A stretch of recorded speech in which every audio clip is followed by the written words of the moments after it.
monitoring for invasive quagga and zebra mussels. We have a fine mesh net here that we're going to use to collect plankton. The goal is to collect water through the net by dragging the net and its cod end through the water just under the surface. Ideally, we're going to pull the net through the water for about 100 meters, which on a dock like this would be a few trips around. For the sake of this video, I'm not going to collect that much water. Once you've collected your sample, you're going to pull the net out of the water.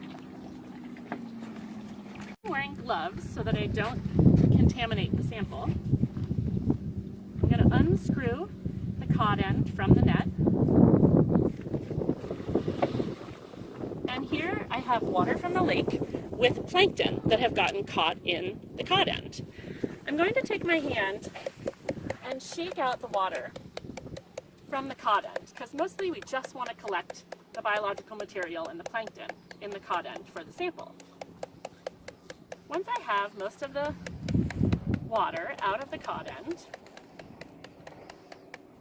I'm going to use my sample bottle, which is already labeled with the pre-filled in label, with the location, the GPS coordinates, the sampler ID, and the date. I'm going to take my material from the cod end and pour it into my sample bottle. Then I'm going to take my 95% ethanol, which is just a mustard bottle from the pharmacy, and I'm going to spray the outside mesh to push the plankton down into the bottom. And then I'm going to spray the inside and do the same thing, pushing the plankton down to the bottom. I'm then going to take that ethanol with all the rest of the plankton and pour it into the bottle.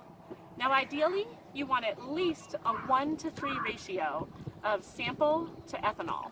So you want a lot of ethanol. This is 95% ethanol. You can also use isopropyl alcohol without acetone. I'm going to top off my sample with about a teaspoon of baking soda solution, 5% baking soda solution, just to buffer it. Put the lid on. You'll seal it with electrical tape afterwards, and you're going to want to store it upright in a cool, dark place until you get home. These samples will then be mailed to Fish, Wildlife and Parks in Helena for processing. Now when you choose a site to sample, you want to choose a high-risk area, one near a boat launch or boat docks or a marina, one where there's a high risk of introduction of the invasive mussels. You can also do it from a boat. If you have a motorboat, you can throw the net off the back of the motorboat about 20 feet back and pull the net slowly through the water for about 100 meters. That may be an easier way of collecting samples if you don't have a long dock. But thanks for your time and thanks for sampling.